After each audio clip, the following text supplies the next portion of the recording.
ജലദോഷം അഥവാ common called പേര് പോലെ തന്നെ വളരെ കോമൺ ആയിട്ടുള്ള ഒരു അസുഖമാണെങ്കിലും കുഞ്ഞു വാവകളുടെ അച്ഛനമ്മമാർക്ക് അവരൊന്ന് തുമ്മാൻ തുടങ്ങിയാൽ തന്നെ ആകെ ടെൻഷൻ ആവാൻ തുടങ്ങും.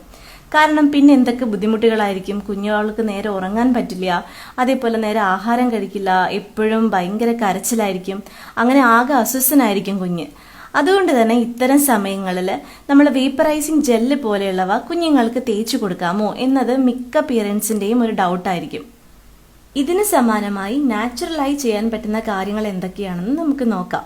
3-4 അല്ലി വെളുത്തുള്ളിയും 1 സ്പൂൺ അയമോദകവും ചട്ടിയിലിട്ടൊന്ന് ചെറുതാക്കി ചൂടാക്കിയ ശേഷം ഇവ തുണിയിൽ കിഴികളാക്കി കെട്ടി കുഞ്ഞു വാവകൾ ഉറങ്ങുന്നതിന്റെ അടുത്ത് കൊണ്ടുവന്ന് വെച്ചാൽ ഇത് നേസൽ കൺജഷൻ കുറയ്ക്കാനും കുഞ്ഞുങ്ങൾ നന്നായിട്ട് ഉറങ്ങാനും സഹായിക്കും. ഇതുകൂടാതെ പനിക്കൂർക്ക ഇലയുടെ നീരും കറുത്ത ഗുളിക ലേപവും രാസ്നാദിപ്പൊടിയും ഒന്ന് ചെറുതാക്കി ചൂടാക്കിയ ശേഷം ഇത് കുഞ്ഞുങ്ങളുടെ നെറ്റിയിൽ ഒരു പൊട്ട് പോലെ തൊട്ടുകൊടുക്കാവുന്നതാണ്.